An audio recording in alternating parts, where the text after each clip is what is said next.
Who is phoning? Can I tell him who's calling? Can I tell him, the person you are talking about, is it okay if I tell him, say something to him. Tell him. So tell him who's calling. Tell him who's calling. This is connected. Tell him who is calling. So who is calling? You want to say to the person who is calling. Which person is calling? Who should I say is calling? Who should? Which person is it? Is it best? Should I say? Should. Who should? What is the right thing? What is the right thing for me to do? Should is about saying what is correct to do. What is expected to do? What should I do? What is generally expected as correct to do? So, who should I say is calling? I tell. Basically, you see, you might not understand the difference between tell and say. You tell something to somebody, whereas I say something. I say something like, I say a word. It's about saying words. I say is calling. Who should I say is calling? Okay. Can I ask who's calling, please? Can I ask who's calling, please? Can I ask? Ask, is it okay to ask? It's question, really. It's a question. Can I question you and receive an answer? Can I question you? So can I ask? May I ask? Can I ask? A lot of people might wonder what is the difference between may and can. May is like it's like a permission, really. May, whereas can is like, is it possible?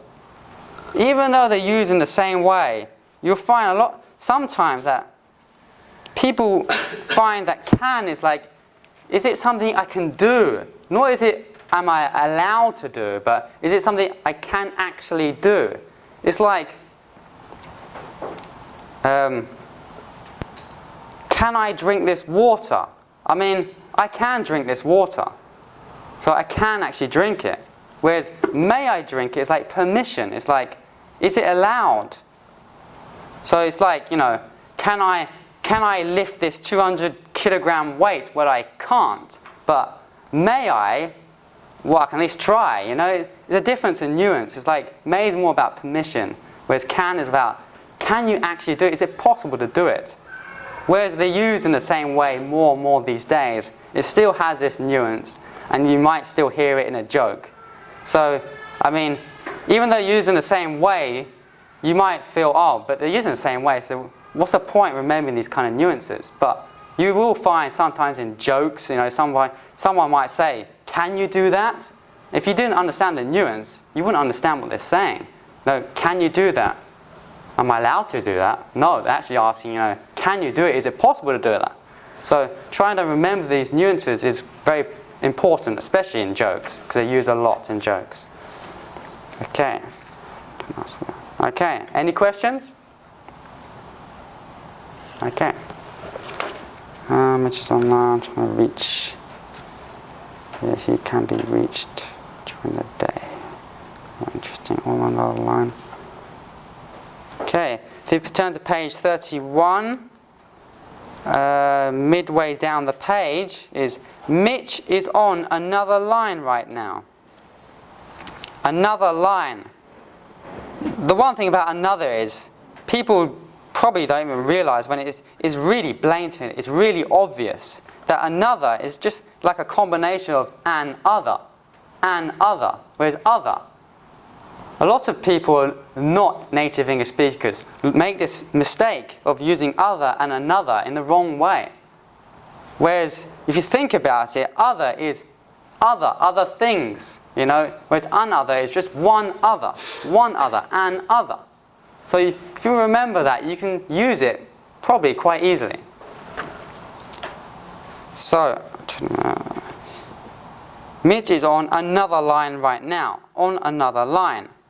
I'm on another call line. Line is talking about the line, the phone line, the connection. whereas the call is the actual calling. So basically, it is the same meaning. It's just, what do you prefer? I've got another call coming in. I've got another call coming in. So another call coming in. I mean, a lot of people learning English always ask me about, how does this differ? Come in, out, go out, in, something, fall in, out, or something, or go up, or go in. But it's always the same nuance, really. In is in, out is out, up is up, down.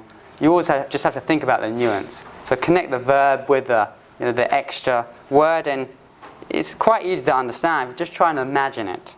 So I've got another call coming in.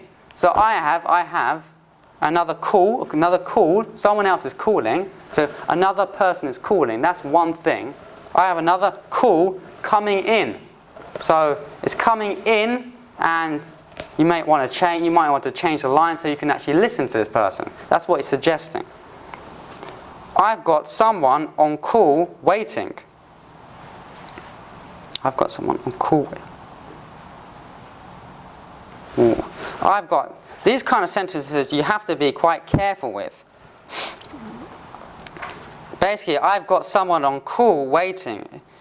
This is the kind of time where do you use a comma or do you not use a comma? It's very hard to decide, because if you put a comma after call and then put waiting, it sort of splits it up. Do you want to split up the sentences? Because I've got someone else waiting, so you want to connect it. But if you say in one go, I've got someone on call waiting, you don't want to join call and waiting. So you have to put the gap. Make sure to put the gaps there. So I've got someone on call waiting. Whereas you might not want to put a comma there. So it's a bit tricky in this situation. I've got someone on call waiting. So I've got someone who's calling up, but he can't speak with me. He's waiting for me. He's waiting. Generally, you would find, if it was connected, call and waiting was connected, you might have like a hyphen or something. But generally, a lot of people don't use that. And even if it is necessary, a lot of people don't use grammatical punctuation like hyphens correctly. So you have to be very careful. I've got someone on the other line. I've got someone on the other line. Now this might be difficult for some people, because we have other, we have another, and then we have the other, on the other line. So you're thinking, well, what's all the differences, Well, other ones, whereas another is one other. You got this one, and you got another, and you got on the other line. On the other line is another line, but you've talked about it. You've already expressed about this other line. So it's like the person knows about this other line. There's another line, and it's known. Whereas another line, there might be loads of other lines. You don't know anything about it. So I got someone on the other line.